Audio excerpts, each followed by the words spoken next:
Hello, everyone. How's it going? Did you all enjoy the MS Paint mini event? Pretty sure it must have been fun, a lot of fun, right? So, welcome back. And if you're joining me for the first time for this session, hey, hello, hi. Hello, hi. If you're joining me for the first time for this session, we actually are learning basics of HTML and CSS and JavaScript. Okay. And I promise that we'll build projects. And the first project that we are now going to build would be Pomodoro Timer. And we'll take a look at that and just just get started with we have done pretty much the bare minimum. Okay. The very basic learning that we had to do about what is this tag, what is tag actually in general, what is attributes and CSS and bit of that. But now that's out of our way. Let's dive into the deep end and learn by doing it. Okay. And will it be okay if I did not finish the recording for part one? Yes, it's fine. It should be fine because I am just making a bit of folders here. Okay. So let me continue on that, and also you can focus solely on screen, and I'll push this. It would be on GitHub and you can download it. Also, when I ended the last session, someone was like, how do I push to the clone? Please don't push to the clone. The clone is for you to actually, let me come back on screen. The clone is just so that you have access to what I have. So at any point when I push, you can do a git pull.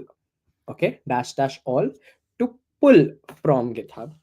But if you want to contribute to something, then the way to do it is create a fork.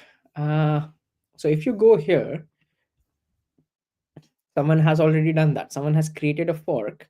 So once you create a fork, what it does, it copies over anything that I have on my repository over to your username, same name repository. So if you can push any code that you write to your repository, not my repository. Okay, so that is one thing to remember. uh, the cloning that I had suggested, that was because if you are left behind and you want the code, that clone it, keep it with you, so that anytime I do a git push on your machine, if you have cloned the repo, do a git pull. Okay, to get access to whatever I wrote on your local machine. You can always, like, some people argue that, oh, I could have got that from GitHub. Yes, sure. I just think moving files makes it easier. Copy paste from the file on your local. Okay, just replace whatever you have with what I share. So you cannot do a git push to a clone on my repository on my username. If you want, you can create a fork of this repository, and that will give you access to push to your repository basically. Okay. Anyways, let's continue now. Before going away, I had okay, there's another question. If I make a fork, can I still do a git pull? If you make a fork, that is as good as saying that it is your repository.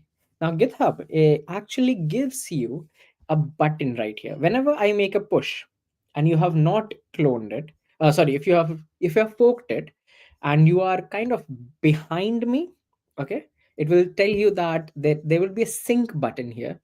Okay, if you have forked and I make a new push, there would be a sync button on GitHub which allows you to sync with whatever I have done. Uh, and for pushing, if you are making a fork and you clone it on your machine, you can make a push to your fork. Yes. Okay.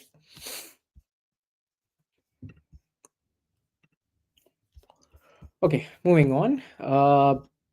Focusing on solely this. So there is this one. I would be having a box shadow inside which I have a box dash shadow .html.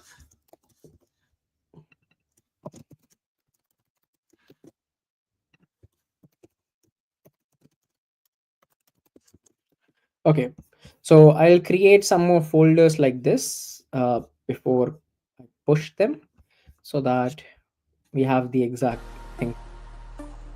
And music, meanwhile, for you all to enjoy when I'm not speaking. Okay, so there's box shadow done. There would be a library project. So library has a folder that will have a library.html, and that's library with h1 of my library. And finally we'll have an expense tracker, right? So expense dash tracker and expense dash tracker.html. And once again, expense tracker, and there we go with h1 expense tracker. So that's done.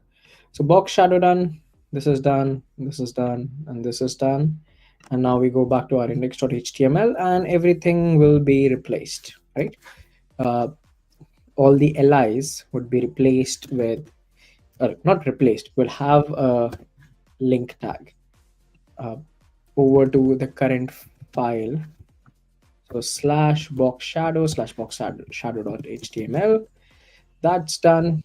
Library page would be an a tag with a link,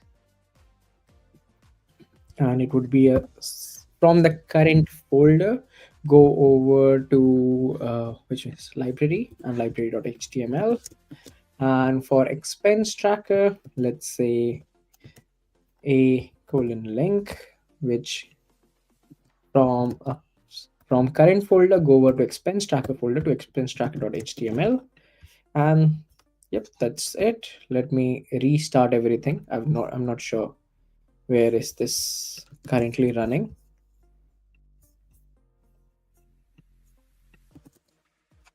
Perfect. We know that if I do a home, that works. Pomodoro works. Box shadow works. Library page works. Expense tracker works. So all our index.htmls are loaded. A very neat trick is to actually open something in a new tab, right? So sometimes the button thing I have not pushed. So give me like a minute. Uh, I was talking about a very neat trick is to open something in a new tab. What did I do? Yep. So to do that, you could do a target equals underscore blank, okay, uh, which you can add to everything. And let's do that very quickly so that everything opens in a new page. So now if I go over to Pomodoro, it opens in a new tab. Box shadow opens in a new tab. So pretty neat trick, I would say, and we'll leave it at this for now. uh,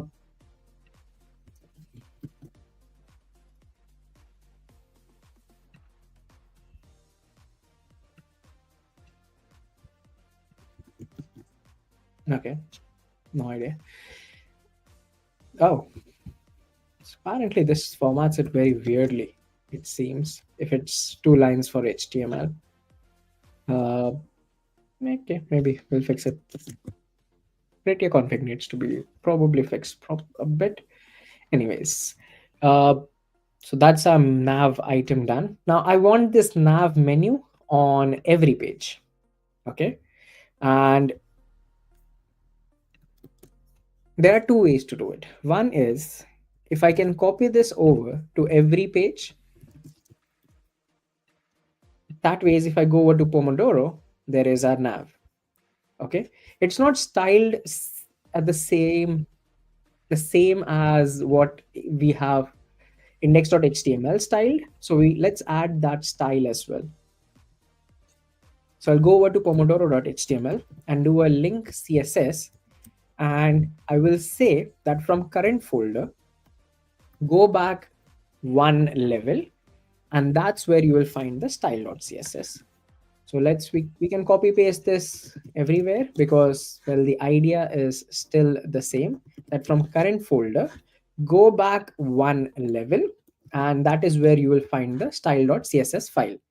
And if you hover over it and it says follow link, you can click and you know that you reach exactly there.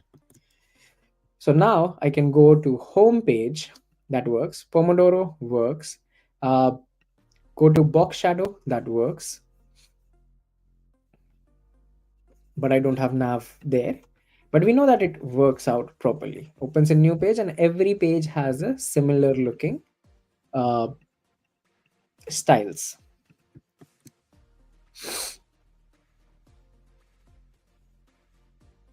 Oh, it feels complicated. Don't worry. All we did was just added the same CSS, the style.css that is here on every page.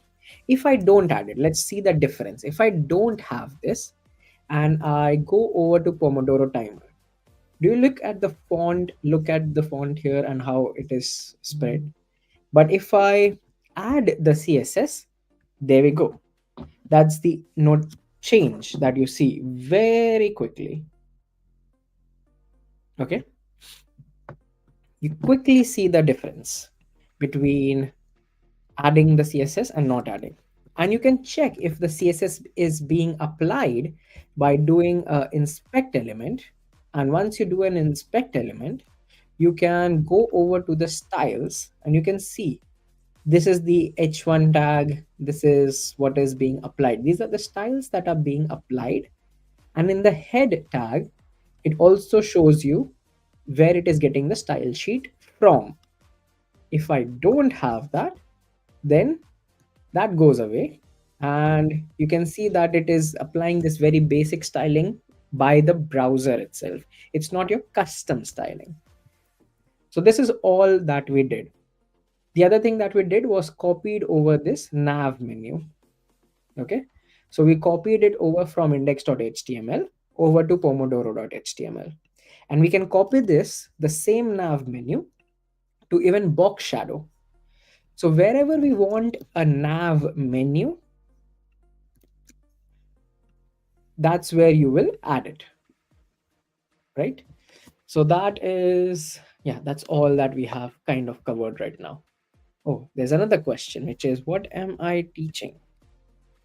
So I am teaching basics of HTML, CSS, and JavaScript, and all we have covered is how do you actually build a HTML page, a CSS file. Okay, so I think this is the perfect place to push everything. So let me do a git add, git commit, and what did we do? Created project folders, and let me do a git push. Okay, so that goes away, and now if you go over here on my repository, you should now see all the folders. Okay, everything that we created. What else? uh, Again, please listen to me very carefully. If if if you're not following along and you want to run the project locally, okay, let's define the difference between cloning and forking.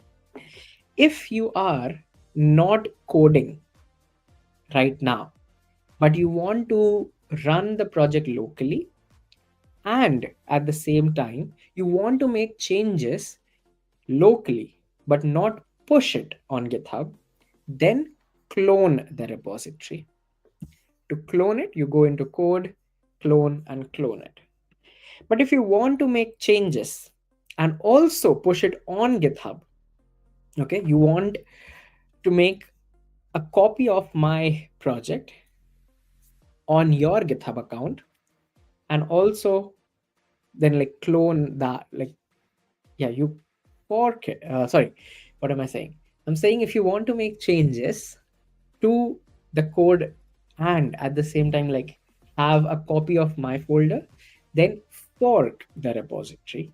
When you fork it, it will, like, this username will be replaced from my username to your username, and you'll have the same project. Once you have that, then you can clone that one, so your username project, to your local, make changes, push, make changes, push, make changes, push. So I hope the difference between the clone and fork is clear right now. And now there's a very interesting question. How do I pull the new changes?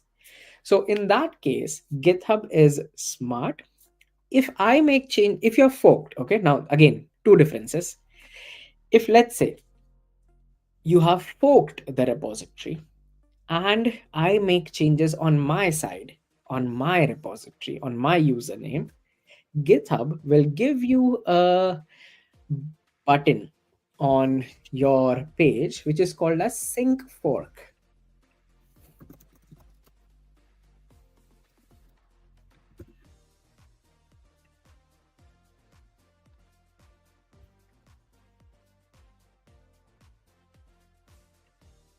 Yeah, there you go.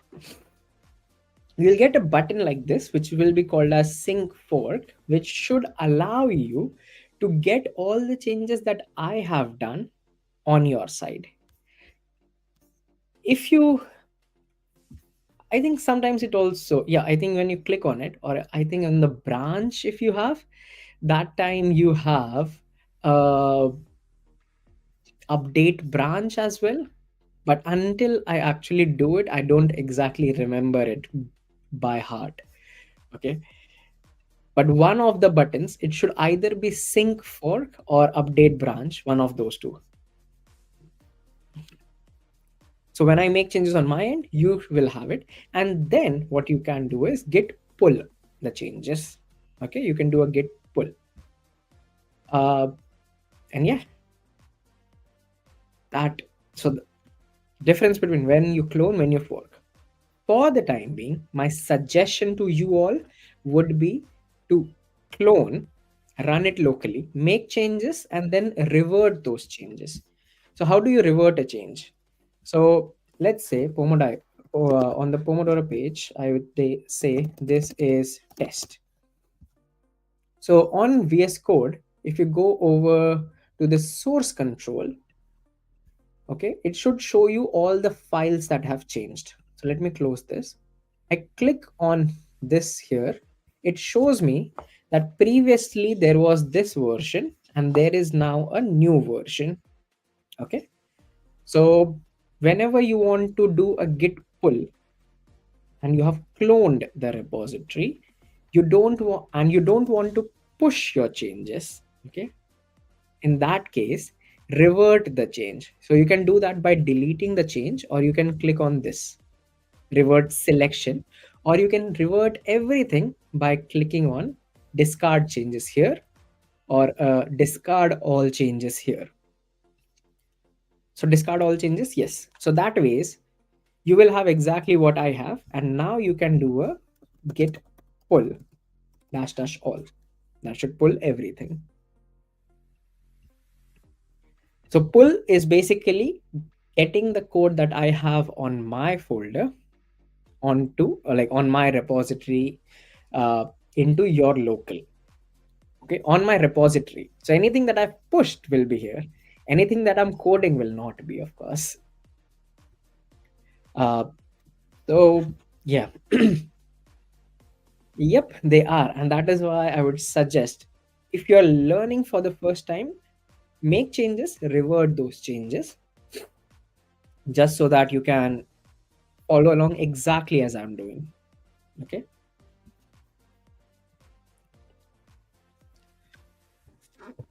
Give me 1 second.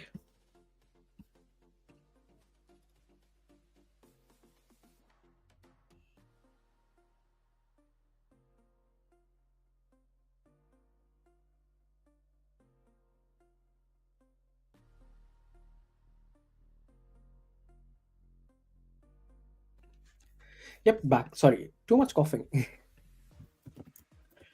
uh, okay, this is done. Now let's go over to our index.html, which is where we were. Uh, we got our nav bar. Let's style our nav bar. So I will go over to style.css, also open my index.html, and let me, in the style.css right below here, let me add a comment. So the way to add a comment, okay, a comment is something that will be ignored by your browser. Okay, it will be ignored by your browser.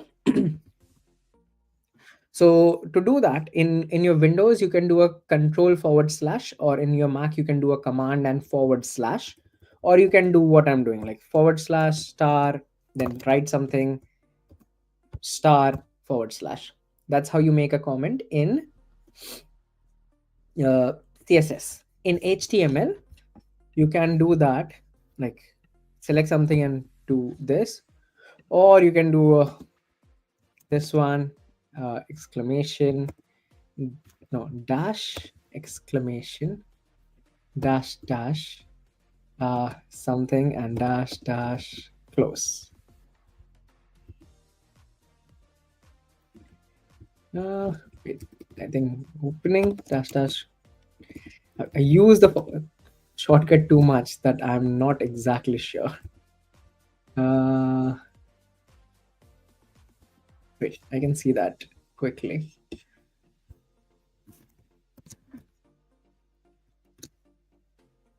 Oh, no dashes here. Exclamation and dash dash. Yeah. This is what happens when you use the shortcut too much, that you keep forgetting which one is it. So don't use many shortcuts. Uh, yeah, perfect. Cool. What was I saying? Oh yeah, navbar. Let's add some styling to the navbar. So you can do a dot navbar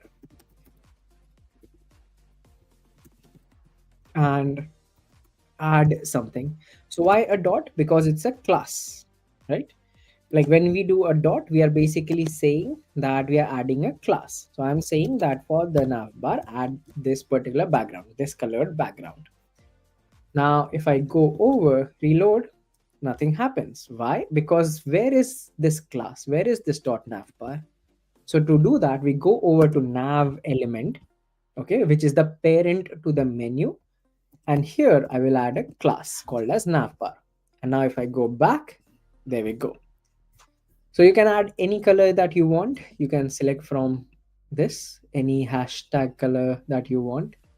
Uh, I'll go with this one.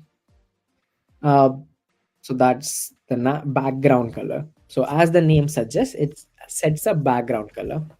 If you want to change the color of the text, so like let's say I want it to be white, which is FFF. Perfect. Okay, that's the color of the that is not actually, but you can see the dots possibly change. Okay, the dots that are here, they change to white, but these things are not changing. And to do that, you have to be a bit more specific. How? You will have to say that in a nav bar, which is the nav bar, this is the parent.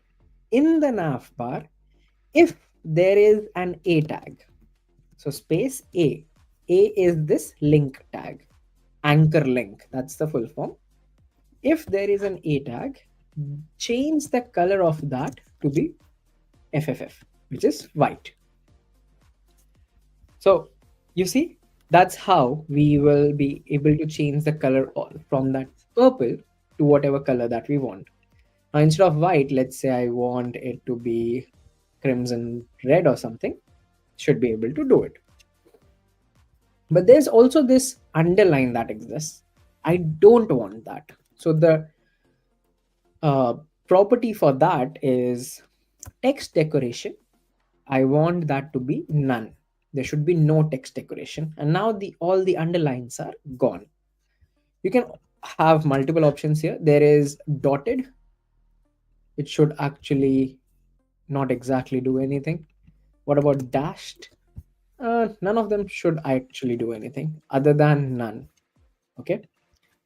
Why? Because these are not applied to specifically the A tag, they're applied to the text. So we want the text decoration to be none and we get rid of everything. But now I have a specific condition or a specific requirement. And my requirement is that normally there should be no underline, but when I hover or take my mouse over it, it should show an underline. Okay, so the term that I used is hover. So I'm saying that inside in nav bar, if you find the A tag and if there is a mouse hover over it, okay, someone takes their mouse over it, so hover over their mouse.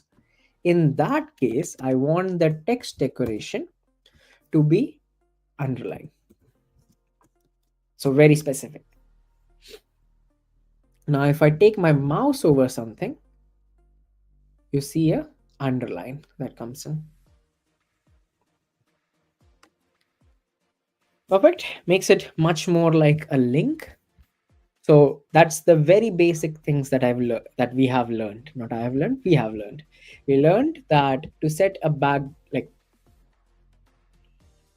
how do we set a background color? How do we set a class name?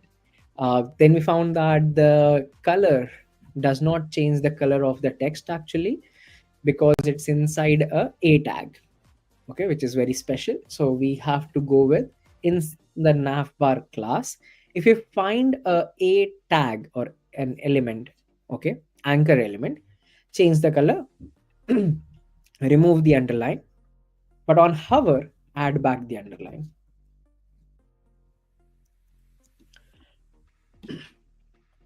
Okay, what else? We can add some padding. So padding of, let's say, 5 pixels on all sides. When I do only one, it adds a padding on all sides. Okay. And I can make this is a box, right? This is a very pointy box. We can make a board. We can change the border radius of it to be like, let's say, 10 pixels. And it makes it a bit more rounded on the edges. Nice looking, right? Much better looking. What else? Well, inside the nav, also I could have, okay. By the way, instead of doing nav bar, I could have done nav as well, which is the parent right here, and nothing would change. But class names are much better. Okay. Why? Because the idea is that you can reuse this, okay, anywhere. Even if it's not a nav bar, you can add the same class name somewhere else. Now I will do another thing. I'll say inside the nav bar class, if you find a menu tag, then do a list style as none, gets rid of all the dots and stuff, margin of 0, so no additional spacing, padding of 0 as well, so no pushing the content inside. And what does that do? So now if you see, if I remove both of this, there is some spacing which is added by default, but I don't want any spacing, so I'm going to say that just push everything to the edge so that it's like very much there. Why? Because when I now add my personal spacing, it will not have any problems with the default that existed. Also, excuse me a bit, again I'm feeling very coughish.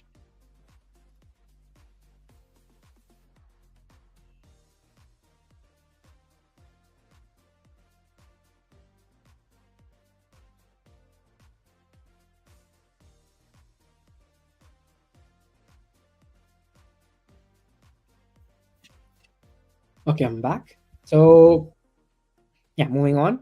What else? Now, the next thing that I want to do is display flex. And as soon as I do that, you see the difference? Everything went inline. Before this, the default is block. Everything is displayed one below the other. Why? Because they are written one below the other. So that's how HTML reads, like the browser reads HTML one line at a time, and it goes like they will go one below the other. But as soon as you change the display to flex, okay, now they're going next to each other. But interestingly, if I like clear this, go here and remove all the cache and reload, I go over to the preview of my HTML, it was actually rendered one below the other with like the default dots and this default font and everything. And then it downloaded the CSS file. Okay, the browser then downloaded the CSS file and it said, oh, this is what is the CSS or the styling changes that I have to do. So then it adds those styling changes, and that's how it adds this nav bar, this nav, and all those things. And they actually change the way the content looks. And this is what we end up with.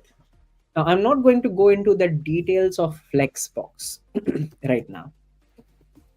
It's like very big, very much like there's just too much there. So I would suggest a website to learn a lot about it, which is Flexbox Froggy. Okay. You can learn how Flexbox works by going on this very gaming website kind game looking website and trying it out. Like example, here's a code where this will help you learn Flexbox. There are some things, and then it says if you do a justify content flex in, it will move the box to the right. Okay, let's try that. So justify dash content is flex dash end. There you go, the frog has moved on the right. Can we do that on our side? If I do a justify content flex end and I go over to our beginners week, everything has moved towards the right. Okay, so we know that the website is legit. Anyways, joking about that. If you want to learn more about Flexbox, this is the website that I would suggest. We are not going to go into details of Flexbox right now. Okay. Another, we want this one to be on the yellow, this one to be on the green. What can we do? You have so many options. There's a flex start, which takes to the start, which is the default. Flex end takes to the extreme end. Center aligns item to the center. So you can say justify dash content as center. If I do that, that works. There's also a space between. So we can do a space dash between, and it adds equal amount of space between them. What about space around? Then it adds equal amount of space around them. But we want things to be center aligned, so we do a center, and that works. So just to show you the website, there are 24 challenges. Go over them one at a time, and yeah. Now there's no more suggestions. So now you need to remember there was justify dash content. Should I do space between? Do you think that works? Not quite. What about space around? That works perfectly. Okay. See the difference. There's the space between them versus the space around them. Okay. Yeah, I'm not going to solve this. Sorry. Coming back. If you want to learn more about Flexbox, try that out. Start with display flex. Okay. What else? Now, everything is squished. The space between home and Pomodoro Timer and Box Shadow Generator and library page expense tracker is like there's nothing. So we can add some space by adding some margin on the right hand side of every li element. Okay, so if I add some space on the right side of this li, it should work, and we can test that in the browser. We can go to a particular li, and you see this element style. Here you can say margin dash right, uh, 10 pixels. So if I do that, there's some space now between home and Pomodoro. If I do 20, there's much more space. And now I know that I can copy this margin right over to the next li. And here I can do again like margin on the, not all sides. We want the margin right to be 20 pixels. And it starts adding that. A better way to do it would be CSS. So right below our menu, we will say dot navbar for every li. Okay, every li tag that you see, please add a margin dash right of 20 pixels. Okay, and now if I reload the, oh, I don't have to, I forgot, we are on server, which automatically reloads. There we go, there's much more space.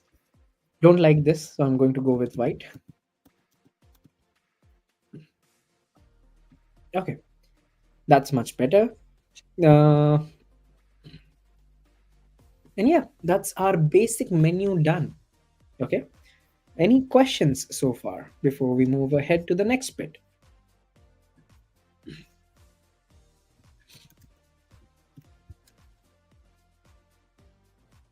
That's our center align menu. Okay, I don't know, much better looking probably. And margin right, I go with like, let's say 32 pixels, so much more spread out. And this should be, if I go on Pomodoro,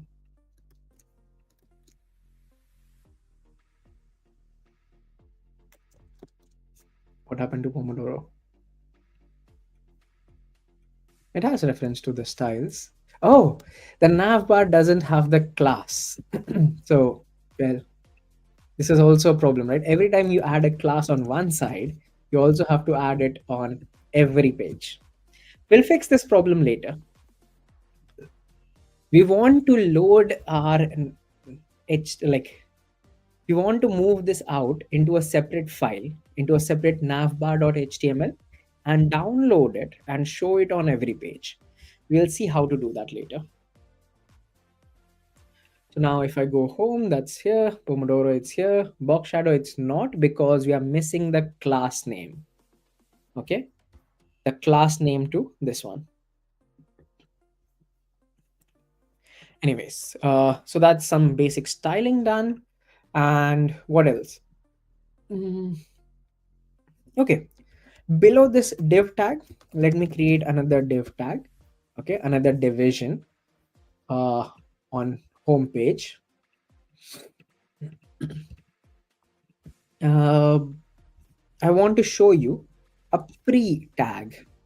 Okay, what is a pre tag? And there's also a code tag. These are two things that I want to show you. So let me first show you a pre tag. Now the idea of a pre tag is that whatever you write inside it is rendered as is. So if I do dash dash dash dash dash dash dash dash dash dash dash, okay, and I do the similar thing in a p tag, copy this 3 lines, go over to p tag, and I do that.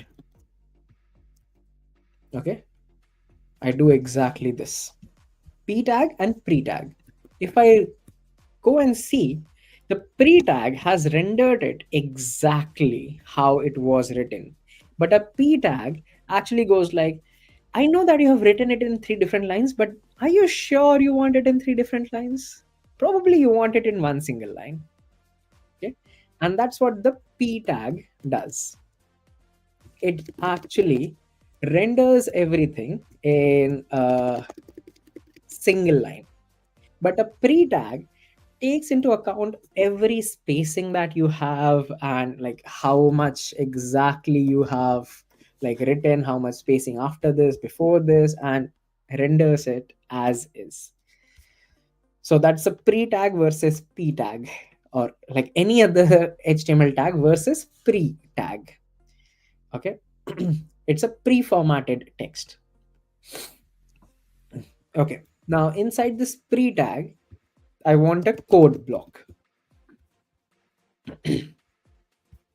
uh, Excuse me again, offish.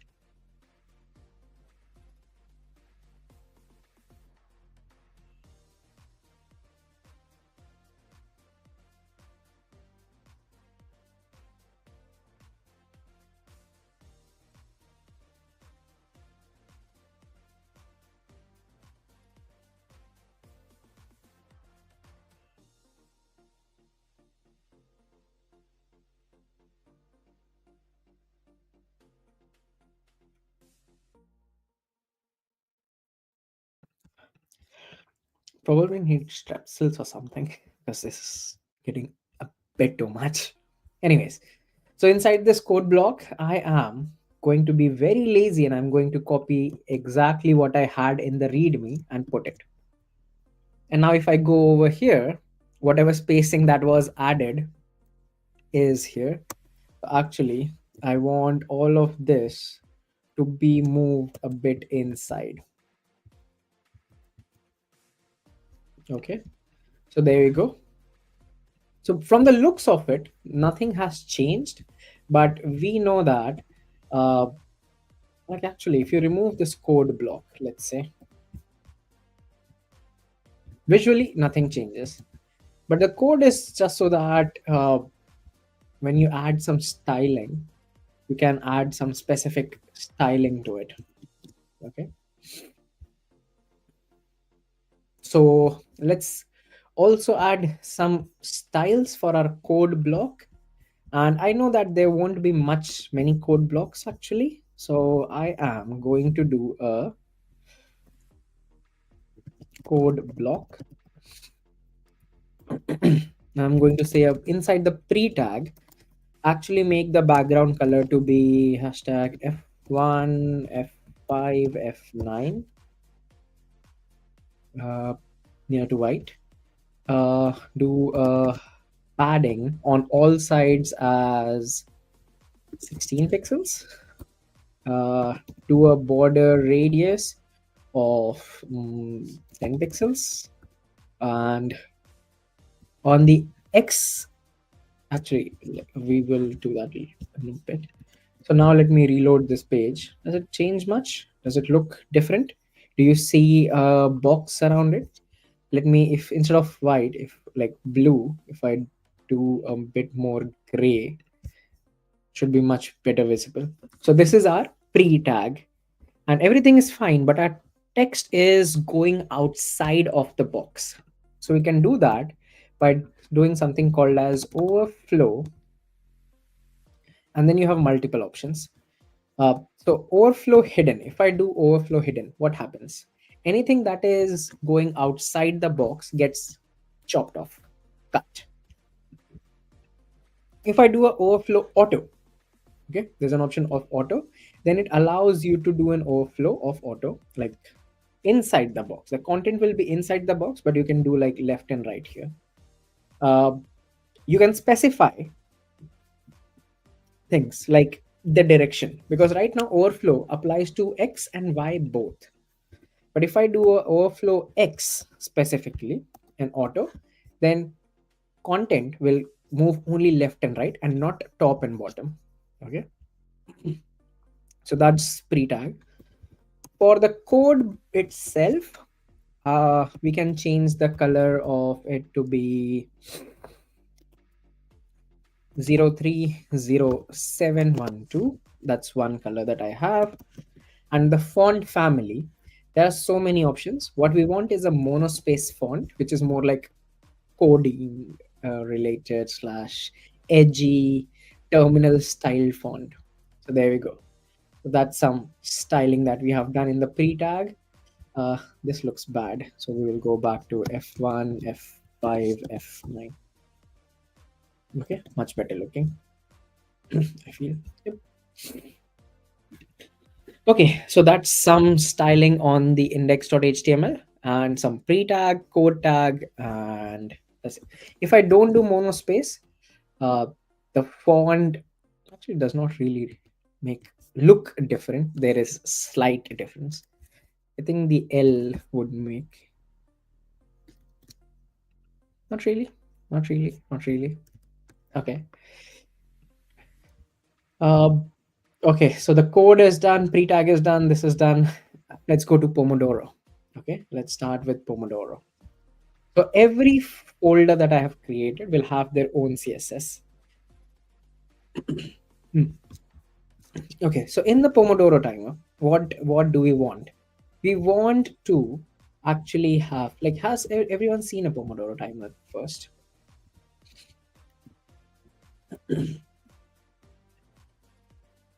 This is like very similar, like not very similar. Well, ours would look very basic, but this is what a Pomodoro timer looks like. You have a timer, you can start the timer, okay, uh, and you can pause it. You can also add a short break of 5 minutes or a long break of 15 minutes. There are so many options right here. Uh, what else?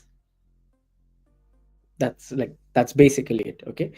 Uh, so the one that we are building will actually give the option for user to add, define how much time they want to work and how much time they want to take a break. We'll add two input boxes as well. So we'll see all of that. Let's focus on building something very similar. So what is this? The idea is that you work for 25 minutes, you take a 5-minute break, 25 minutes work, 5-minute break, and that's how you're more productive. Okay. So now Pomodoro.html, for the time being, I don't want the nav bar. Why? Because just don't really care about it as much right now. So let's get rid of the nav bar. Uh, we have one div tag with Pomodoro timer as this one. Now let me add some comments as well. So main container for the Pomodoro timer. Also, I realized we don't really need this particular div tag because there's only one h1 tag. Now in here, let's go with div class equals to, we'll call it Pomodoro. Okay, this is the parent. Next, we want, what do we want? What do we want? Definitely a div tag, right? We want a div tag, but what should that div tag have? Uh, the timer. Okay, let's do that. So div, I'll give you a very neat trick. Let me see if it actually works. So dot pomodoro underscore time. If I do that and hit enter, it actually creates a div with a class. Okay. Uh, and if you want to create something with an ID, so like hashtag minutes, if you do that and hit enter, it creates a div tag with an ID. Uh, so that's a very neat trick, like shorthand typing, you could say, kind of. Now this, instead of a div tag, I actually want a span tag. Okay. So span ID minutes colon will show a colon. Why? Because our timer actually has this colon. And then after this, we'll have another span tag for seconds. So hashtag seconds, I can do space hashtag seconds and hit enter. And there we go. but instead of a div, I actually want a span. So you could also do span hashtag seconds, and that should create a span with ID seconds. Why a span tag, and what is a span tag? So let's go to our documentation. Span, that's what we are searching for. A span is a generic inline container. So remember the display block that I had showed you, that one at a time, one line at a time kind of thing? Span is more like an inline element. Okay, so it will show things next to each other. So let's see that out. How is that working? If I go over to Pomodoro, as you can see, there's a dot shown here. There's nothing inside here, so it will, like, we can start with 2500, and it's inline. It's not in a one line at a time. If I do a p tag, it would be one whole line at a time, but in span it's like in a single line next to each other. Okay, so display block versus display inline. So this is our timer, which would start at 25 minutes.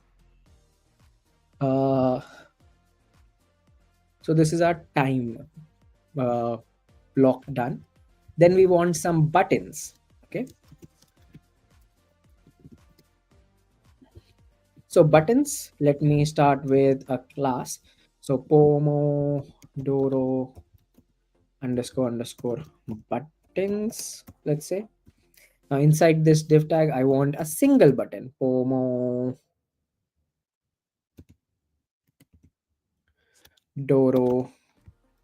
underscore underscore button. Why am I doing this? Should I have Pomodoro button? Hmm, actually, no, don't really need this. This is useless. Now, how do you add a button on HTML? Well, the name says it all, button. Okay, and button with an ID. So we know how the shorthand. We do a button hashtag. What is the ID? The first one will have an ID of start. That should create a button with an ID of start, and we will add start here. Similarly, we want a button with a ID hashtag of pause. Okay, so this would be a pause button. And similarly, we want a button with hashtag ID of reset. And this is our reset button. Let's see how it looks like. There we go. Start button, pause button, reset button. Our basic HTML without styling. Perfect. So that is done. Our control buttons are done. Uh, what's next? Then we want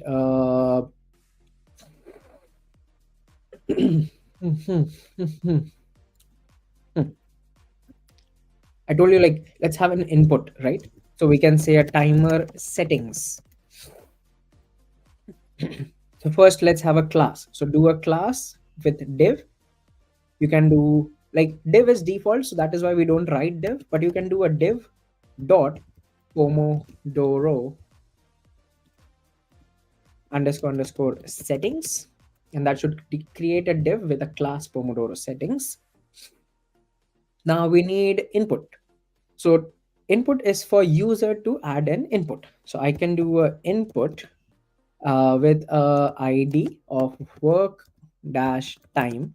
That should create an input type text ID work time.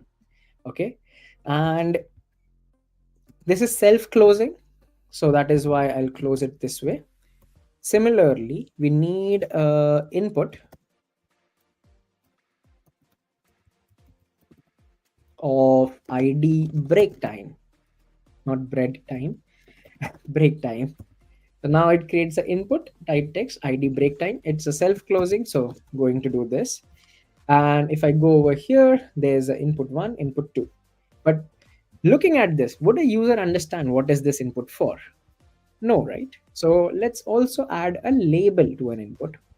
So we can do a label, okay, like label, and inside this we can do a work time, and similarly just below above the second input, we can do a label, and that would be break time.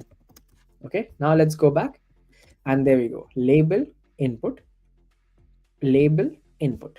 Okay, how do we associate both of these though? So you can, in the label, you have an option called as for. Okay, so this is for kind of an association between the label and the input. So we'll say that it actually is for, uh, did I miss out an L in the label? Yep. No. Perfect. Okay, so we can say there is a for, okay, and the for is for uh, work time. Okay, and you see that error that was like, please use an aria label or label for. This is now forming an association that this label is for this input. Similarly, for the next label, we can associate them with for break time. This label is for this input. Now we go there, there's no change, but this is understandable by the browser. Okay, and the browser understands, oh, this label is for this input and this label is for this input. Cool, good. Now the next thing, now this is a text input. Okay, I can add numbers, I can add text, anything. But work time and break time, time is a number.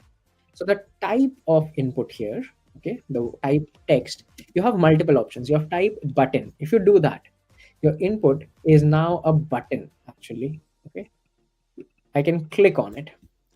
You also have other options like type checkbox. Okay, if I do that, then now it is a checkbox. If you want, there's also a radio. Okay, a radio button, select. How do I unselect? You can't. Okay, you have to reload, reload and unselect. So that is type radio. But in our case, we want a type number for both of them. So type number. Now, if I try to type a text, doesn't work. But if I try to type a number, that works. So that is our type number input box. Perfect. What else do we need? We can give us default value as well if you want. So you can say a value of 25 here. And in here, you can say a value of 5. So that's the default that's there. That's the starting default. You can also say min and max. So you can do a min of 1 minute and a min of like 1. You can say maximum you will work for like 60, or let's say even 59. And here the maximum break you are allowed to have is 15. Okay, so if I do this, if I now go up, it goes up to 15 and then it stops. What about minimum? I go up to 1 and then it stops. But you can actually type whatever you want inside here. Okay, so that's a caveat.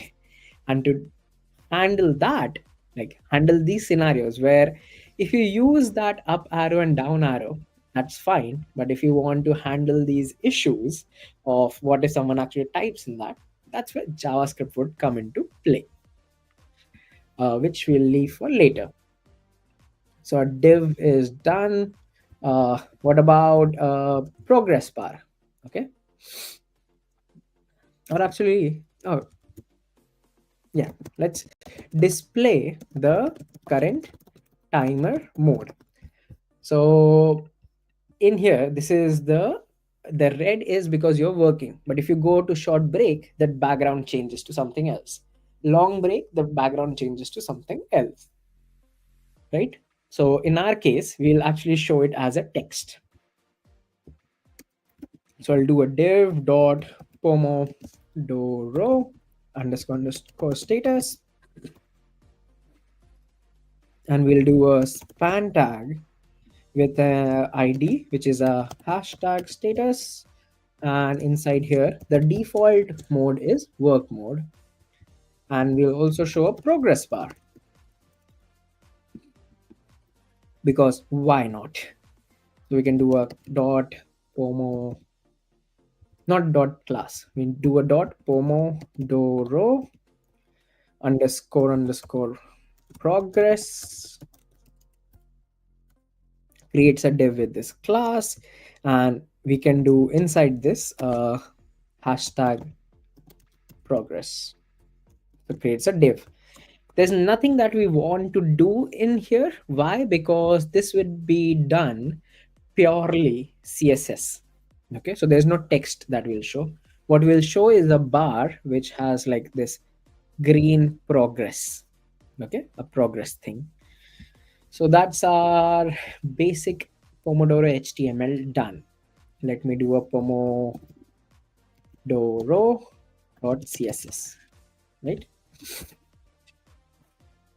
I'll keep it on the left hand side, squeeze this in. And what's the first thing that I want to do? So there's the way we had HTML, there's another thing which is called a star, which means to all elements. So I want to say that to all elements, apply the font family of sans serif. So now if I go over here and I go to actually over to Pomodoro Timer and I reload, uh, I don't know if it was allowed applied before. Actually, it is applied. Why? Because the dot, like when we go to style.css, that is applied to the HTML. So we don't need to do this actually. But the idea is that you can apply to all elements. Example, you can to all elements, you can apply a background color of aquamarine. Uh, doesn't make actual difference. Oh, it's not making a difference because I'm not sure if we have actually, yeah, we have not loaded it, right? So link CSS, uh, we'll say that from the current folder, there you should find the Pomodoro CSS. And yeah, there we go. Perfect. I was like, why is it not making a difference? So yeah, that applies to all of them. What about HTML? If you do that, that works. But our buttons and inputs, they are white. When we do a star, they are also colored. So the star applies to all elements as well. Okay, that's the difference. The HTML applies to all the HTML parts of the things. Okay, but not to the buttons or input boxes. Okay. The ordering of things also matters in CSS. The full form of CSS is cascading style sheets, and that is something that people sometimes tend to forget. Example, I have applied a star aquamarine, and in my main CSS file, which is loaded after this one, no, currently it's loaded before. So how do I show this? If I comment out the Pomodoro CSS, it's white. In my main style.css, which is loaded, I go over here and I go to set the background color to be crimson, red. Okay, very bright red. It's too bright, too red. Let me go a slightly more yellow shade. Okay, and now if I get this Pomodoro CSS working, it applies the second CSS that was loaded because it goes into cascade. So if I reload, okay, if I do a quick enough reload, actually, sometimes there would be a very teeny tiny flicker of yellow actually showing for the first time. And you can also notice that if you go into inspect elements, you can see that there is this star which is applied and then this star which is cancelled. Okay, why? Because this was loaded after. So the latest load, whatever is the top, is what is loaded the latest, or that is very near to this page. So this is what will be applied. But if I remove this, then it falls back to this one. If I remove this as well, it falls back to the normal HTML, which is unstyled, like no background color. But if I change the loading of this, if I take this up and that down, okay, now what's happening is what is closest that's applied. The second style sheet is loaded after. So that is more important. Okay, because the HTML goes line by line, it loads this style, applies that style, then it goes like, oh, I have a new CSS file, let's apply styles from that because that is the latest, and that's why it goes to yellow. Okay, so that is something to note, that whenever you apply CSS and it's not working, check what is loaded. Cough again, sorry.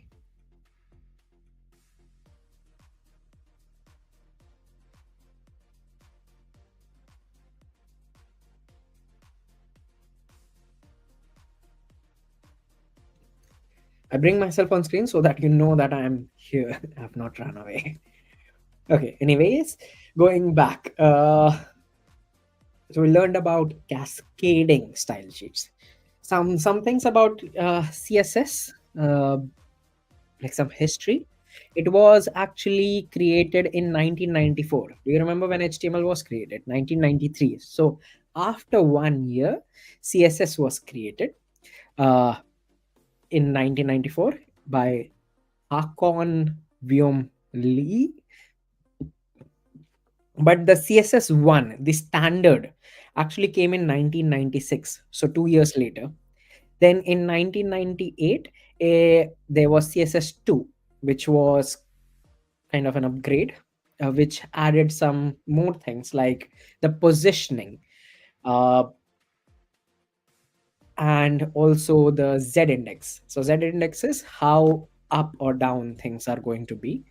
Then CSS3, it added, and that is what we actually use nowadays. It was created in 2011. So 1998 was CSS2, CSS3 was 2011, and that had a bit more modular approach. It added animations, and the modern CSS that we're using, which is still called CSS3, I don't think anyone calls it CSS4, that added the ability to have variables, grids, flexbox, all those things came in that. Okay, and we still have what there are a lot of other things like that are constantly added slowly and steadily over CSS. Hopefully we'll have a very specific version of like CSS4 maybe coming soon, not sure when. Okay, so coming back to our Pomodoro timer, don't want background, that is bad. The main Pomodoro class, this one, so dot Pomodoro. Let's go here. We'll use flexbox. So display flex. Okay, that's first thing. Uh, then you can define. So if I do display flex, everything goes in line, in a single line. But I want the flex direction to be column. So if I do that, everything goes one line at a time. And you will be like, leave it as is, mate. Why are you doing flex box and column if all you want to achieve is exactly what you had before? So let me show you a quick difference. If I remove this and I reload this, notice this particular div, okay? On this side, notice this particular div. If I add a flex box, there's this tag that comes in. So Chrome actually gives me this debug feature of flex. Okay. And if I click on that, it gives me this boxes, how it is working. And based on that, now if the parent is flex, the children can have flex like properties. So yeah, that's a difference to notice there. Align items, I want everything to be center aligned. Justify content, center, you can learn all of this from Flexbox Froggy. Okay, and there we go. Everything is center aligned. And if you go over to the CSS part, you can see flex direction. You can do row, you can do column, you can do a row reverse, you can do a column reverse. So normally what was at the top comes down at the bottom. Flex wrap, there's no wrap, or a wrap, which does not make a difference here. Uh, Align content, which is center, flex start, flex end, space around, space between, stretch does not make a difference here. Justify content, flex start, flex end, space between, space around, space evenly does not make a difference here. But align items, left, right, stretch, baseline. I want everything to be centered. So when you have more content, then that's when you will start noticing the difference actually. For now, this is good. Remove the box. Where is yellow coming from? Oh, style.css. Don't want that. Okay, white and better. Uh, what else? Mm, mm, mm. Okay, let's move on to the next part, which is dot pomodoro underscore underscore time. In this case, I want the font size. Uh, let's do 5 rem. Okay, yeah. So font size 5 rem. Anyone want to take a guess? What would be pixels? You can go into compute it to see that that is 100 pixels. So 5 rem is 100 pixels. So what is my 1 rem? I'll leave that to you.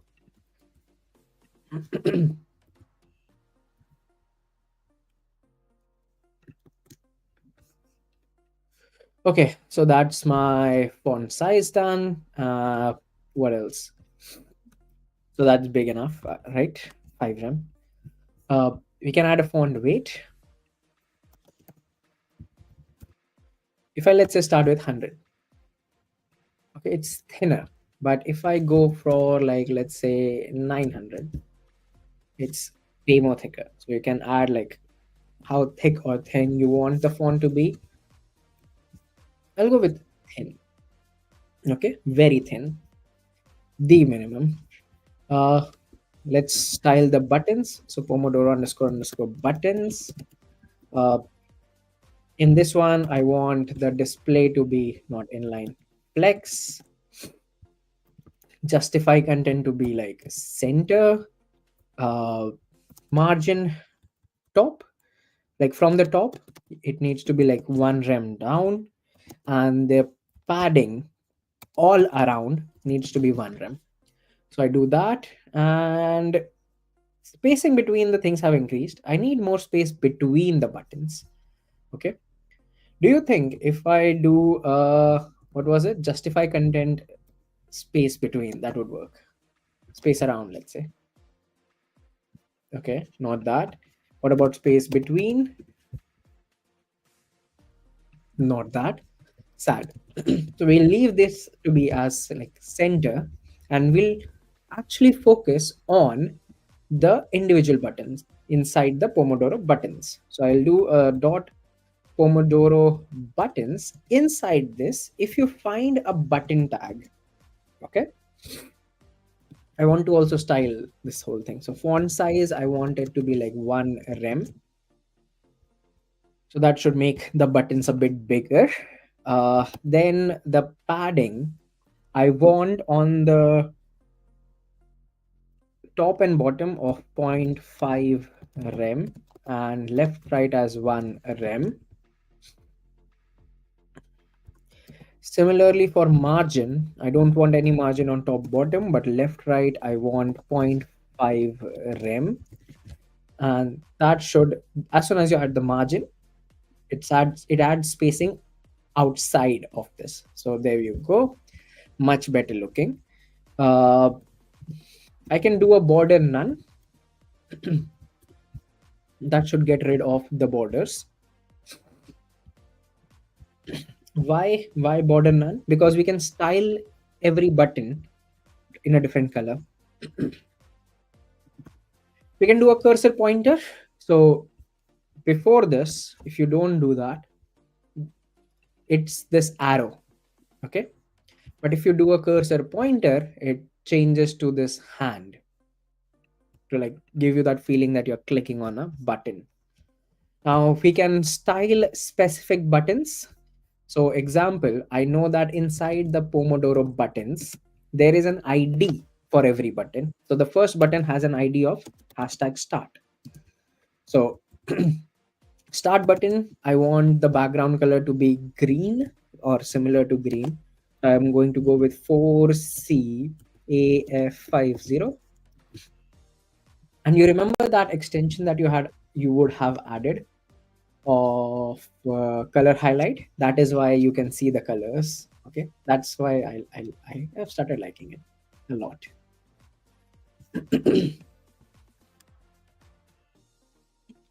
And in so let's say if I do this, this is fine. The only problem is that the color inside is black. I want that to be white. So you can also write white, or you can also do like hashtag 12345 6 FFF. Okay, much better looking. For every button, there are a few more things. I want the font family to be monospace.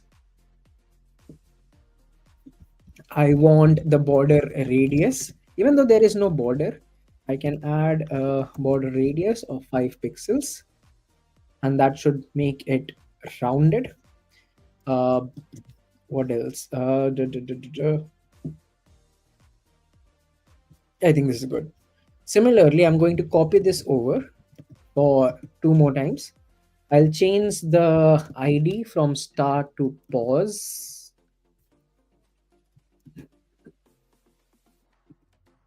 and ID to reset, and I'll change the colors. So for pausing, pausing is a bad action. You should not take a pause when you're studying. So that's going to go red. And reset, we can go with blue, which is nice. And there we go. Our three buttons, styled, colored. You see, hopefully you see the difference between the fonts here. So that's a buttons, styled, colored, and everything. The progress bar container. Okay, that's going to be an interesting one.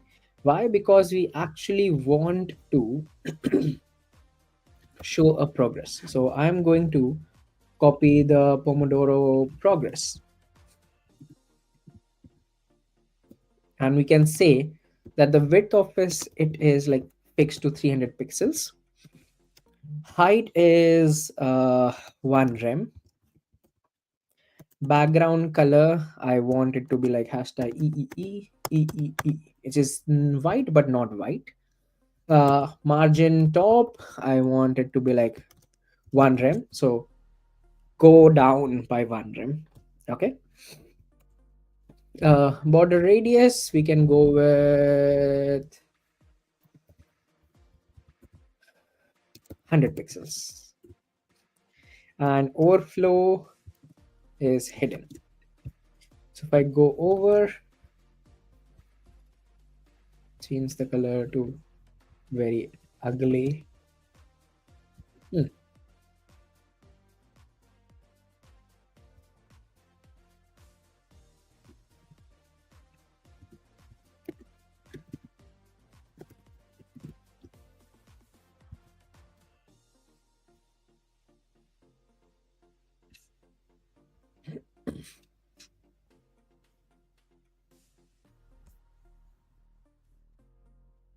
Ah, there we go. It's like, where is it? Should be. Yep, there we go. Uh,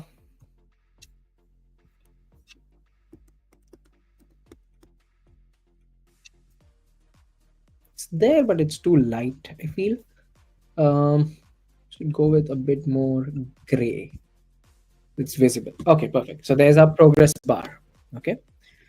Uh, we did not style all of these, and we directly went on to Pomodoro progress. Did not do that. Let's go line by line. So Pomodoro buttons was done. Let's go to Pomodoro settings. So we can do Pomodoro settings. What do we want to do inside Pomodoro settings? Let's see. Uh, we can do a display flex. We can justify content to be center aligned, and some margin top of 1 rem. Okay, that's good enough. So if I go over, okay, yep, there we go. Pomodoro settings done. Now we can actually differentiate on the label and the input. Like you can, we are not differentiate, style specifically the label and the input.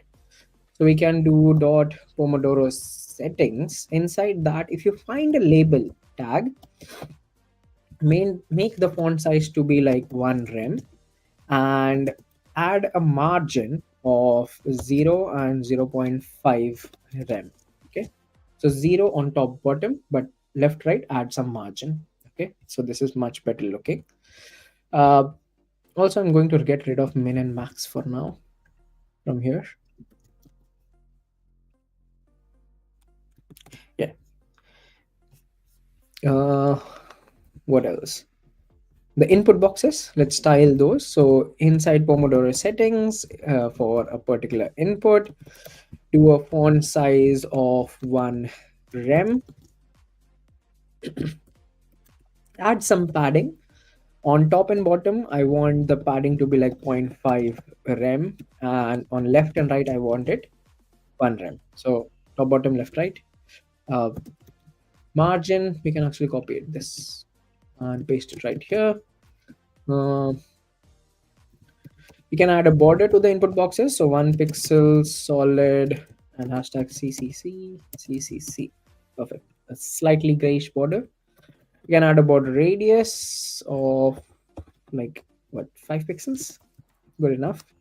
And text align to be center. So now if I go here, center align text border with a radius slightly, which looks, all of them look nice.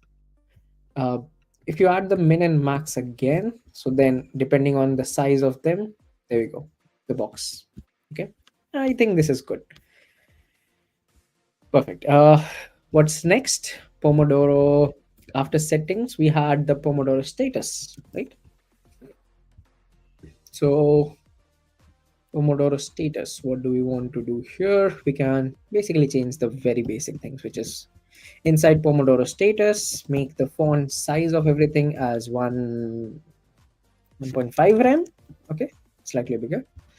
Font weight, I want that to be like 100. So it's like, there's also an option of lighter and those stuff, right? Okay, like, let's say if I do a lighter, there we go. Or if I do 100, better. uh, and we can add a margin all around as 1 rem, and that should add some spacing, and that's it. So that's our Pomodoro timer done. I said done. It's nowhere close to even starting, but CSS wise, this is everything. Okay, uh, what if I want everything to be uppercase here? So I think you could do a,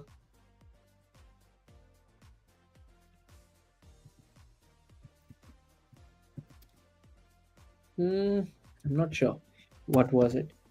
uh no, is it text transform? Yeah, text transform uppercase. Yep, everything is uppercase now, even though it's written lowercase, that goes over to uppercase. So this is the Pomodoro setup.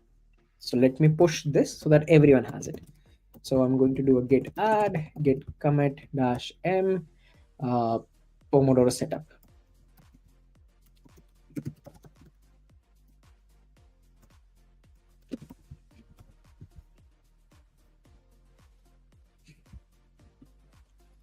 So everyone should have that inside the Pomodoro folder. You should have these two files, and you can, if you have cloned the repo and you have not made any, or if you have made changes, like by following along, not some extra changes. If you have made changes by following me along, and you want to like get rid of all those changes and do a git pull dash dash all, that ways you will have the exact same changes as I have.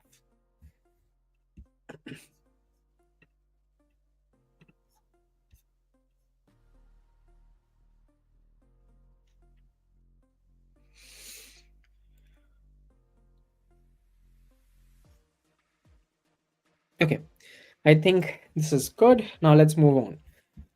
Hopefully everyone has reached till this point. If there are any questions, let me know in the chat of this. Uh, but ideally, just about everything that you have, get everything that I have. You can also copy paste it. Okay, if you don't want to do a git pull, you can go over to it, this, and just copy paste everything that is here. HTML, CSS. Now let's add functionality, and now this is where things start getting tricky. So I need your undivided attention. So pomodoro.js. Okay, let's create this file. Blah blah blah blah blah blah blah. Okay, it's okay. Okay, so get rid of CSS, but we want the HTML and JS to be next to each other. So first of all, please send the repo link. Yep, will do right now. It is in the chat. I've still sent it. It's okay.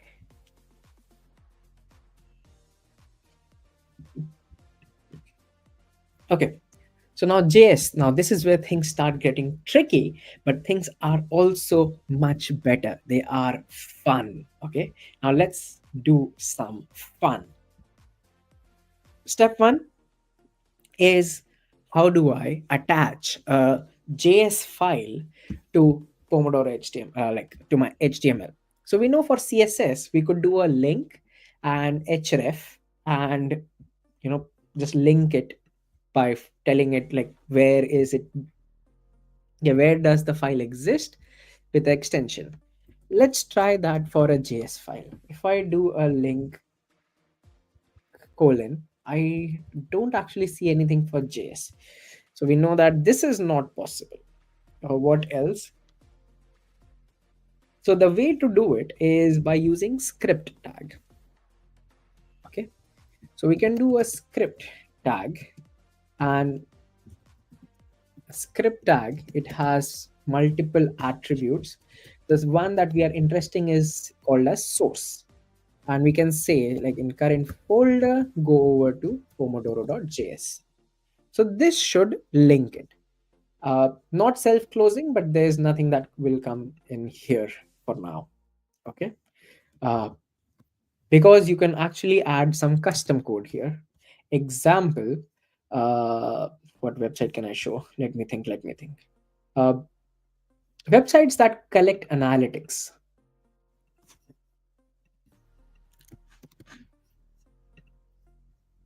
So if I go over to the head tag of this is GitHub, you have these script tags. So inside these script tags, okay, this doesn't have anything, this doesn't have anything, but they are all downloading some JS files.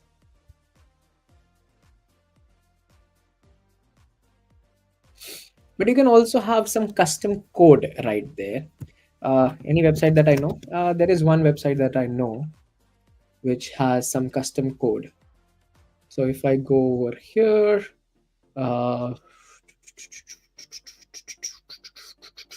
script tag,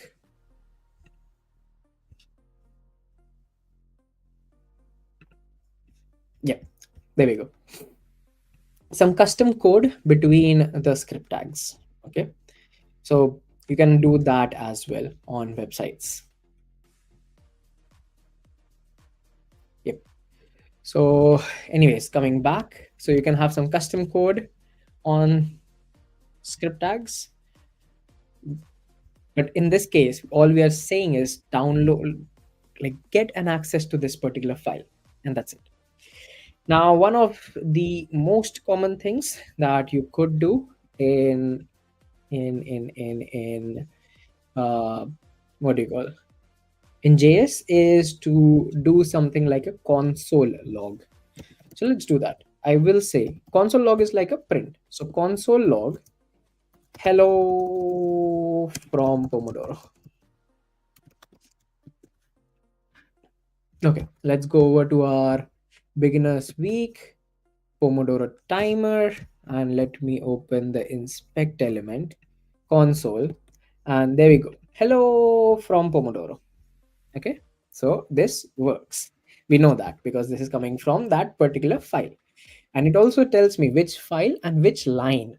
So if I click on that, it says here.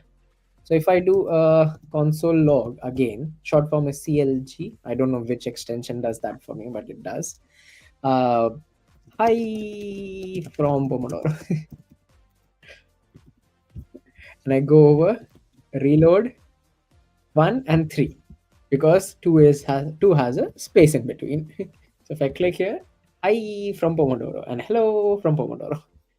So that works. Uh, has everyone like reached till this part?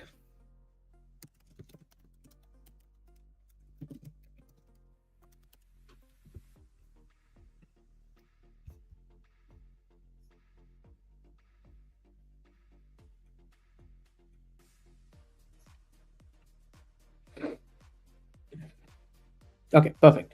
So now the next thing. Now you'll have this thing where till now everyone has learned it, I think, this way, that script tag should be placed in the body.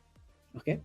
So the last thing in the body, so if I cut it from here, Control X, go over to the body after my last div tag just before closing, if I add my script tag, come over back and reload this page, it works as is.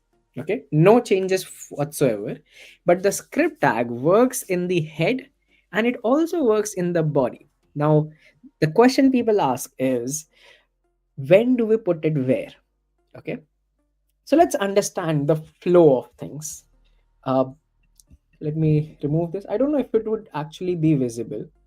Okay, clear this again, empty cache and hard reload. Okay, now again, I'm not sure if this would exactly be visible here, so I'm going to take a guess. But right now, our JS file is loaded in the body as the last thing. So the way this whole page starts loading in the network tab, you can see that it first downloads the HTML, which looks very ugly, but it's all right. Looks like this. Then it downloads the first CSS file, which is style.css, because that's how we have told it to download that. Once it downloads it, it tries to apply those styles, the basic styles. Then it downloads the pomodoro.css and then it tries to apply those styles. And then finally, once the view is painted, you can say that this is a view and it has been painted, then it downloads the JS file and it tries to run the JavaScript. Okay, so the last thing that happens here, and favicon is still too far. Okay, now if I take it from here to the top, what do you think would happen? So again, I'm not sure if it would actually work out here properly, because when you put it on the head on the top, it actually kind of blocks the rendering. Okay.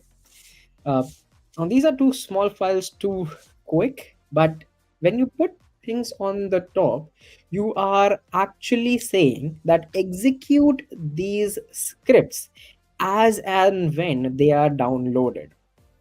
Okay. And yeah, so they start running in the background. Now sometimes if you have like, this is like 2 lines, it's not too big, so it's fine. But yeah, but in if you have like too much here, so I'm not sure what would be too much. Let's see if I could do this. And I'm not sure if this would actually work out as I'm thinking. But if you have too many things going on, if too many changes are happening in this, or if you're actually downloading a library in here, in that case, it would break it down. Like the browser would be like, oh, I have to first go and do this script thing, and then I'll come back and continue showing the page. So the user experience gets spoiled in that case. The user will be staring there waiting that why is this page not loading. So The idea is that anything that is going to be blocking the whole page from being loaded, any script that is going to be, please put it in the bottom section, like in the body. uh, but if there are things that you want to happen in the background, example like analytics, as soon as the user opens the website, the analytics should start working. It should send a request to the analytics that, hey, someone has opened my website. So in that case, those would be placed in the head. Hopefully that makes sense. But you can also still add something called as a defer. Okay. So this indicates that the script is meant to be executed after the document is parsed, but before there is this very particular thing that happens. Okay. So before this happens, but after the whole document is passed, then you run the script. So you could do that to ensure that it is not blocked. In our case, we'll follow the basic convention and put it at the bottom. Don't need the differ there because this is the last thing that's loaded. Okay, so there we go. Hopefully that is understandable and everything still works. Now, the JS. Okay, so console log is one special kind of thing which prints something in the console. Now, what do we want to do is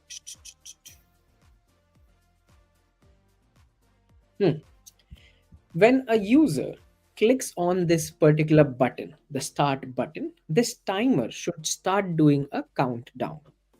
Okay, so that is one thing we want to do. Then what else do we want to do? When someone clicks on pause, we want to pause this, uh, reset this. And when someone changes the input, that should reflect here. Changes the break time, that should reflect here. uh, when the countdown begins, the progress should increase. When the countdown reaches 0, it should reach till the end of it, and done, progress is complete. So how do I target these particular elements is the question that you should be asking.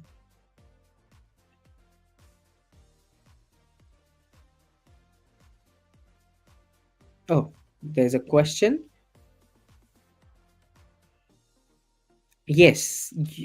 So the error here is that you're trying to push to my repository and my user, uh, which is a wrong idea. Like I haven't. So what's happening is you don't have permission to push to my repository, my user. So in this case, if you want to push, create a fork. Create a fork of this project. Uh, Let me try and do that. So if I create a fork of this project on a new account, I have another GitHub account specifically for these reasons. So let me quickly log in and then I'll bring this screen back.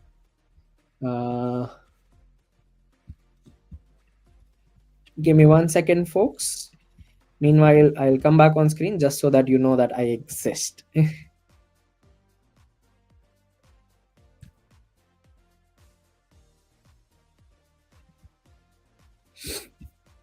Okay. Am I doing? Oh yeah, I was going to show you all the forking quickly. So this is for folks who are trying to. Oh, where's my two-factor authentication?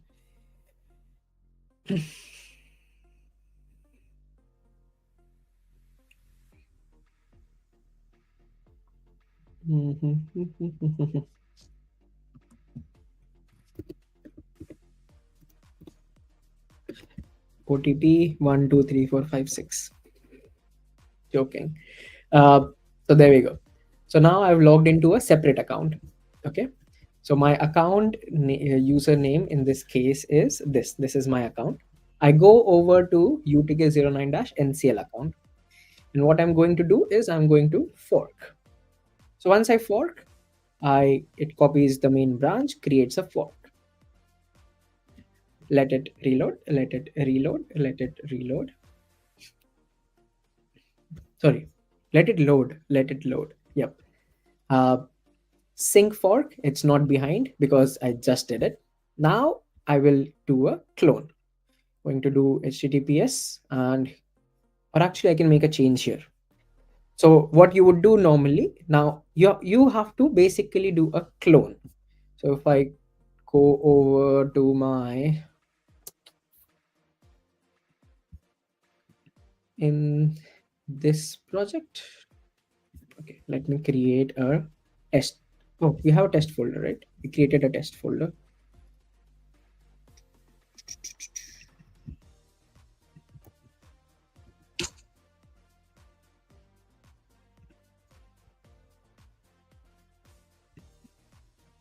Okay, so inside this test folder, going to do a git clone, and notice the URL. This is from my repo utk09, okay, not the utk09 ncl, which is where I'm pushing right now. Okay, this is the copy. So I'm going to download this, and I'm going to do a cd into html, and yeah, there we go. So let me open this one, code space dot.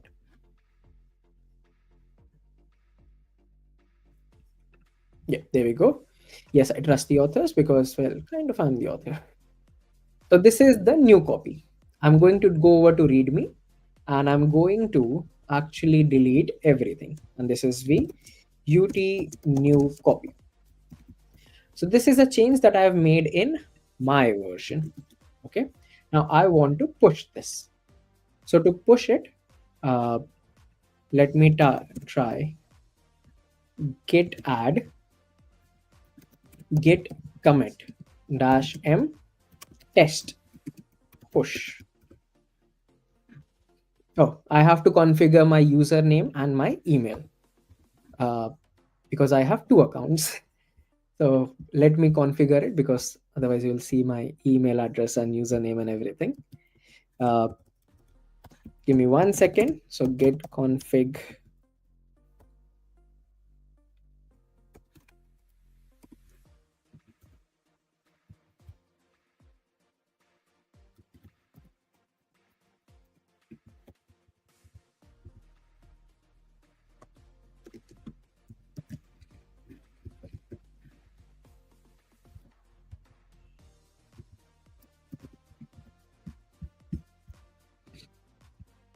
Okay, hopefully that should have done the trick. And now if I do a git push,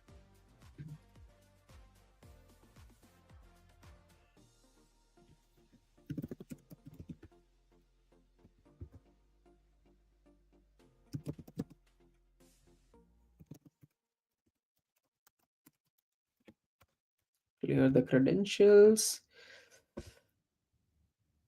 Perfect. There we go. And now if I go over to my repo, there we go. I have made a push, and this is the change that I did. So this happened on my repo. There's nothing that's changed on, like, my as in the new copy. Okay, there's nothing that changed here. This readme is still what I had. This readme is a problem. Now if I make a change, and you don't have to do this, everyone, but let me push the Pomodoro JS. So I'm going to do a git config local credential helper clear, do a git add. uh, I'll have to set the username again here, so give me 1 second.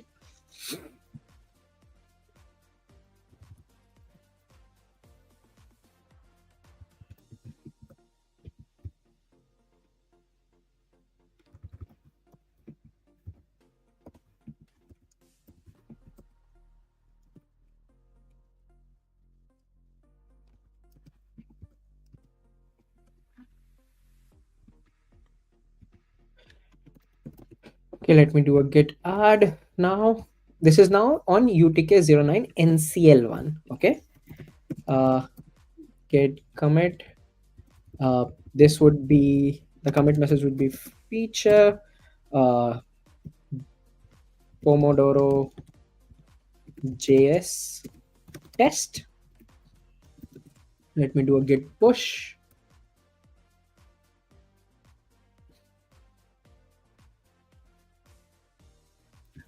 I'll have to set my username again. So this is why I don't like having two accounts. Uh,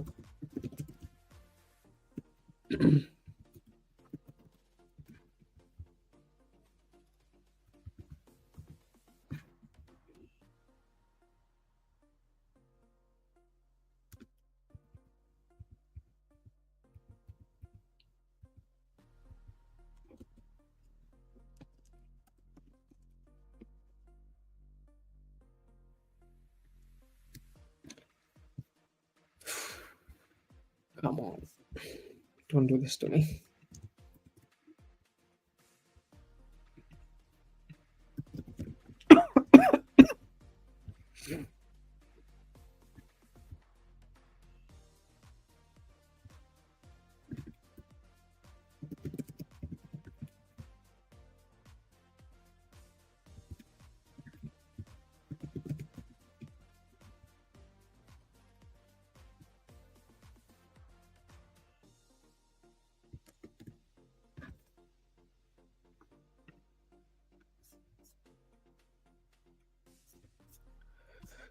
Do I have more versions of VS Code open or something? Okay, doesn't look like it. I'll have to wait for a second. But okay, ideally, what would have happened slash should have happened was that, okay, let me try it again.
Why?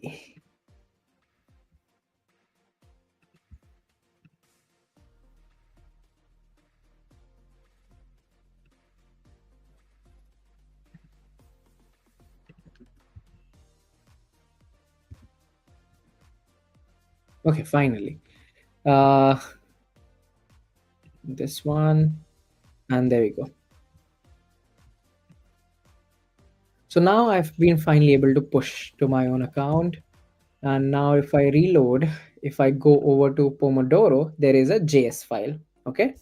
Now if you go over to the other account, this should now say this branch is one commit ahead, one commit behind. I want to do a sync fork. So I can update a branch, discard one commit. Okay. Now discard one commit uh, is the commit that you had done. Okay. So this change that you had done, like I had done basically, is that you can discard that change and update branch. Or if you try just updating without discarding your change, that should work. And now your Pomodoro should have the JS file that I added. So does that make sense now? You can push to your branch, to your not branch. You can push to your copy, your clone on your user. Uh, you won't be able to push to my user, of course. Okay. Hopefully that clears it. Any other questions?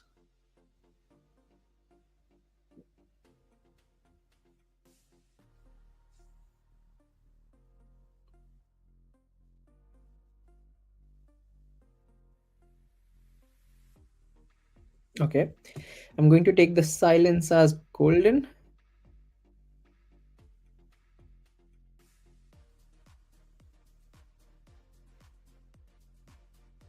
So yeah, you can do that on your repo.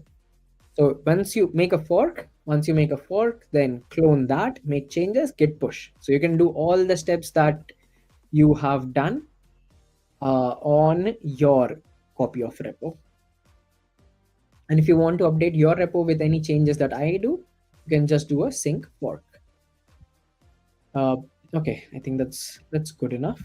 Let's move ahead, and this one will act weird again probably when I try to push, but let's see. Don't want this. This is fine. How much time do I have left? Like 9 minutes before the end of this session. Is oh, there's the today in Global Hack Week day 2. In oh, we have 2 hours, so I can actually extend this session a bit. So I'm going to extend this session a teeny tiny bit, teensy tiny bit. So Pomodoro.js, let's continue building that. Yeah. So before we actually make any changes there, let's see how. Oh, I've stopped and started everything. Wait. Go over to my index.html. This is my entry point, and I'm going to run a live server from there. That works. This should work. Everything closed. Go over to Pomodoro. Yep, this works. Nice. And now we want to, yeah. How do I, the question is that how do I target a specific element? Okay. So to target this particular element, okay, I want this minutes and this seconds, or you can say this whole class. But targeting by ID is simple. So what you do is you can do, we know that this one has an ID. This minutes has an ID of minutes. Okay. So I can actually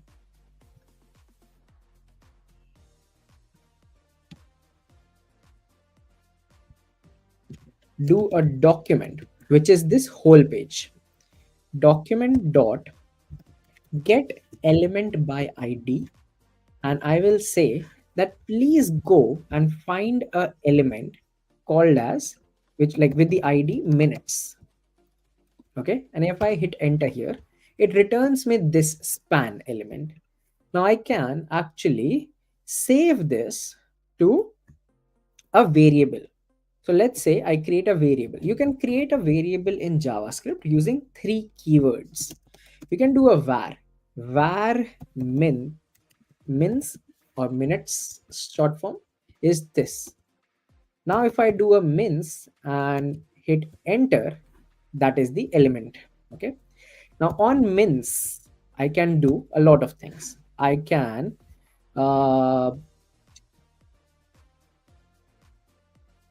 you can see, right, there are this a ton of things that you could do. What do I want to do? I want to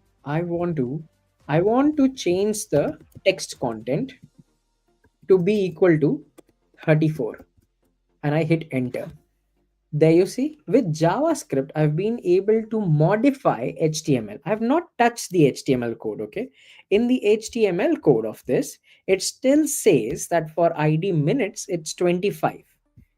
But on the JavaScript side, I've been able to change the text content to say 34. Okay, and that is the power of JavaScript. And also that gets us to the next part where, like, not next part. So now it also makes an idea that, you don't have to, or you shouldn't actually uh, use same ID multiple times, because then this will not find a unique thing. It will find multiple copies of this. Okay, there will be multiple minutes here. So IDs are going to be, should be unique. So yeah, please make sure there's one ID per page. Now, like, now you saw that how we could manipulate the uh, text content. Now the other way to actually define, and if I reload the page, as you can see, it goes back to uh, to 25. The other way to define a variable is by using something called as const. So if I do this, it works, and mins dot text content equals to 34, that works as well.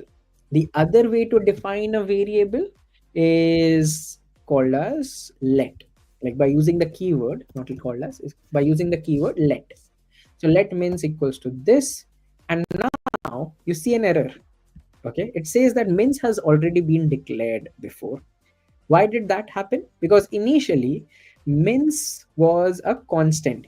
So constant is you define it one time and then you cannot change the value. But if I reload this and start again, that should work.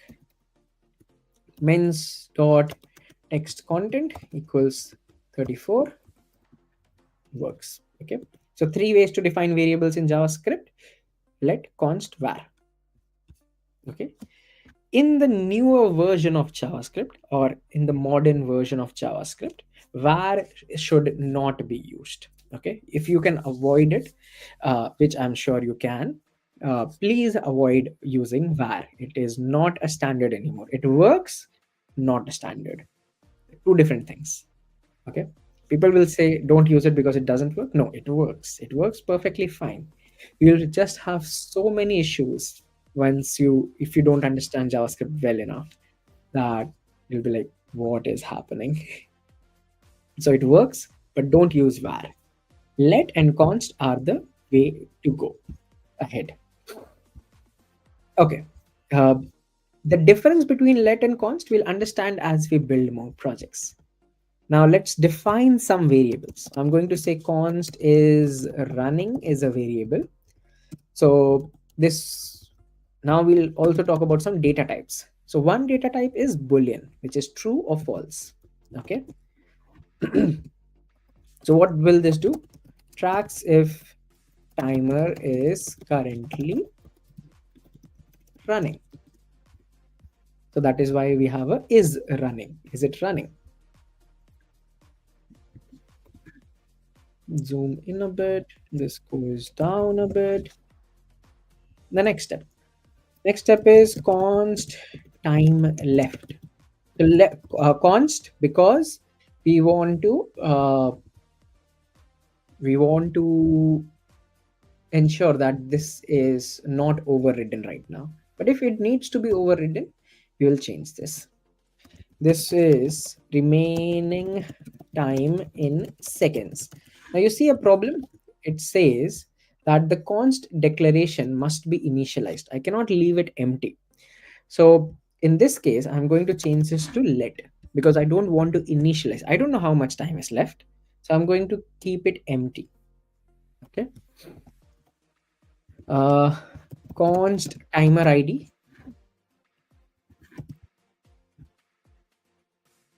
No, actually, const work time. It starts with 25. But okay, we'll do that later. And const break time. It starts at 5. And const is work time equals to true. Okay, because initially we said that you always start with true. Start with work. Now let's console log all this. So we can do a console.log, and let's console log these variables. So is running, uh, you can have time left, you have work time, you have break time, and you have is work time. Okay, so these are the values, and if I reload the page, first is false. So we can also do one more thing. You can wrap it in a curly brackets. So if you wrap it in a curly brackets, it prints the name of the variable and the value of the variable. Now if I go over, it says is running false, time left is undefined. So since we did not give it a initial value, the time left is undefined. The work time it initialized at 25, break time 5, and is work time true. So there we go. These are the initial values of our variables. Let's move on to the next thing. Next, we want to get a also this for double forward slash and something that is comments. Okay, work duration in minutes. break duration in minutes. Tracks if we are working or in break mode. Okay, so this is done. And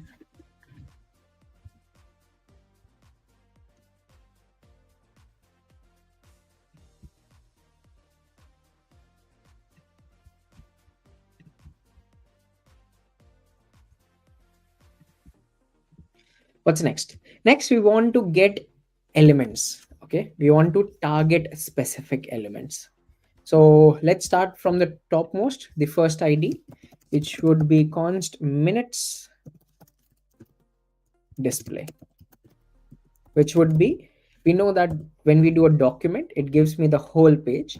And on that page, we can search for something by the ID that we have provided, which is in this case, minutes. This should get me minutes.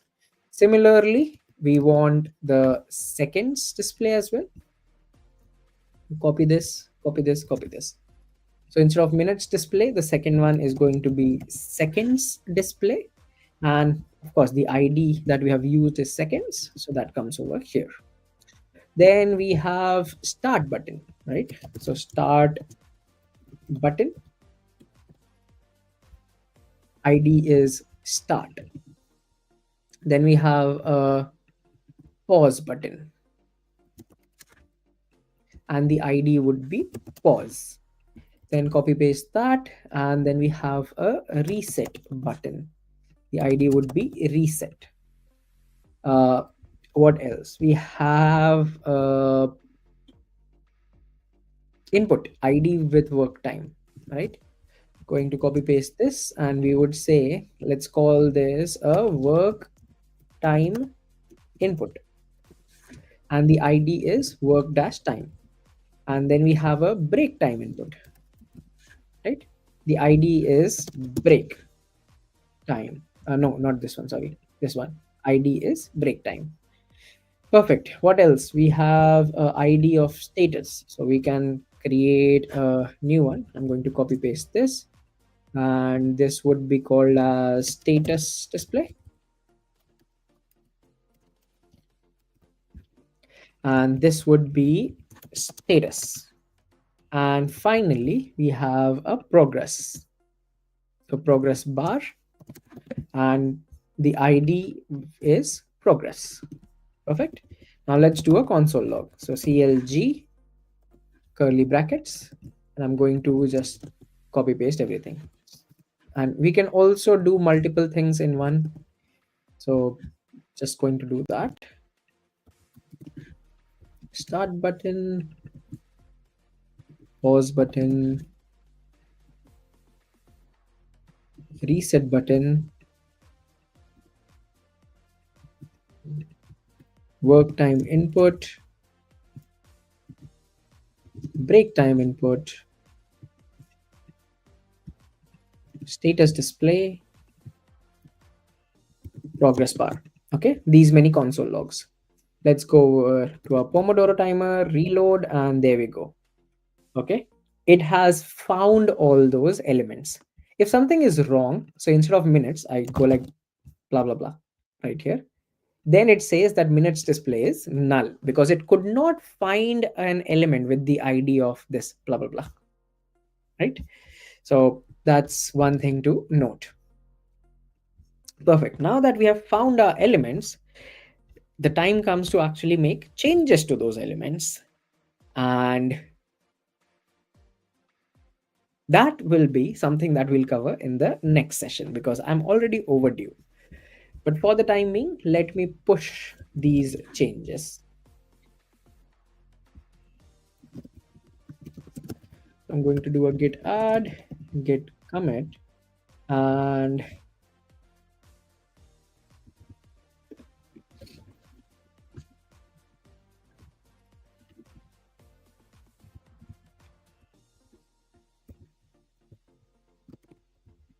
then do a git push. So what I did right now was I did not want to create another commit.